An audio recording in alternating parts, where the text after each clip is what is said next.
പാലിയേക്കരയിൽ toll Plaza ജീവനക്കാർക്ക് മർദ്ദനം. കാറിലെത്തിയ സംഘം ഒരു പ്രകോപനവുമില്ലാതെ ജീവനക്കാരെ മർദ്ദിക്കുകയായിരുന്നു. ടോൾ പ്ലാസയിലെ ബാരിക്കേഡുകൾ തകർത്ത് വാഹനങ്ങളും കടത്തിവിട്ടു. ആക്രമണത്തിന്റെ ദൃശ്യങ്ങൾ പുറത്തുവന്നിട്ടുണ്ട്.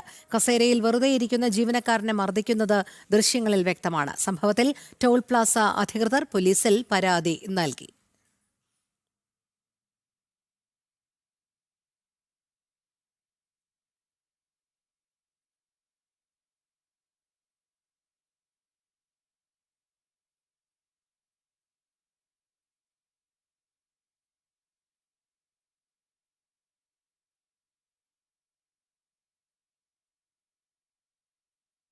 സാനു കെ സജീവ് ചേരുന്ന വിവരങ്ങളുമായി. സാനു, എന്തായിരുന്നു സംഭവിച്ചത്? രോഹിണി, ഇന്നലെ പുലർച്ചെ 2 മണിയോടുകൂടിയാണ് ഈ ഒരു സംഘം യുവാക്കളുടെ പരാക്രമം പാലിയേക്കര ടോൾ പ്ലാസയിൽ ഉണ്ടായത്.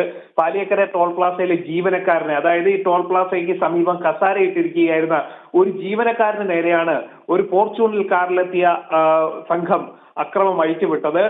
ഷൂ കൊണ്ട് നെഞ്ചിലേക്ക് ചവിട്ടുന്നതടക്കമാണ് നമുക്ക് ഈ ദൃശ്യങ്ങളിൽ കാണാൻ സാധിക്കും. ഒരു പ്രകോപനവും ഇല്ലാതെ ഇരിക്കുകയായിരുന്ന ഒരു ജീവനക്കാരന് നേരെ വളരെ വേഗത്തിൽ വന്ന് ഫാസ്ടാഗിൽ നിന്ന് പണം അടച്ച്, അതായത് ഫാസ്ടാഗിൽ പണം പിടിക്കുകയും ഈ വാഹനം പുറത്തേക്ക് വിടുകയും ചെയ്തിരുന്നു. അതിനുശേഷം അല്പം കൂടെ മുന്നോട്ട് മാറ്റി നിർത്തിയ ശേഷം ആ ഫോർച്യൂണർ കാറിൽ നിന്ന് ഇറങ്ങി വന്ന യുവാക്കളാണ് ഈ ടോൾ പ്ലാസയിലെ ജീവനക്കാരന് നേരെ വലിയ രീതിയിൽ അക്രമം നടത്തിയിട്ടുള്ളത്. യാതൊരു തരത്തിലുള്ള പ്രകോപനവും ഇല്ലാതെ ഈ ടോൾ പ്ലാസയിൽ ഇരിക്കുകയായിരുന്ന ജീവനക്കാരന് നേരെയാണ് ഇത്തരത്തിൽ അക്രമം ഉണ്ടായത്. അത് മാത്രമല്ല, ടോൾ പ്ലാസയിലെ ബാരിക്കേഡുകൾ തകർത്ത് വാഹനങ്ങൾ കടത്തി വിട്ടുകയും ചെയ്തിട്ടുണ്ട് ഈ യുവാക്കള്. അതായത് ടോൾ പ്ലാസയിലെ പണം പിരിക്കുന്നു എന്ന് പറഞ്ഞുകൊണ്ടാണ്, അല്ലെങ്കിൽ അനധികൃതമായിട്ട് പണം പിരിക്കുകയാണ് എന്ന് ആരോപിച്ചുകൊണ്ടായിരുന്നു ഒരു സംഘം യുവാക്കളുടെ ആക്രമണം. എന്തായാലും സംഭവവുമായി ബന്ധപ്പെട്ടുകൊണ്ട് ടോൾ പ്ലാസ അധികൃതർ പോലീസിൽ പരാതി നൽകിയിട്ടുണ്ട്. ശരി, സാനു കെ സജീവാണ് വിവരങ്ങൾ നൽകിയത്.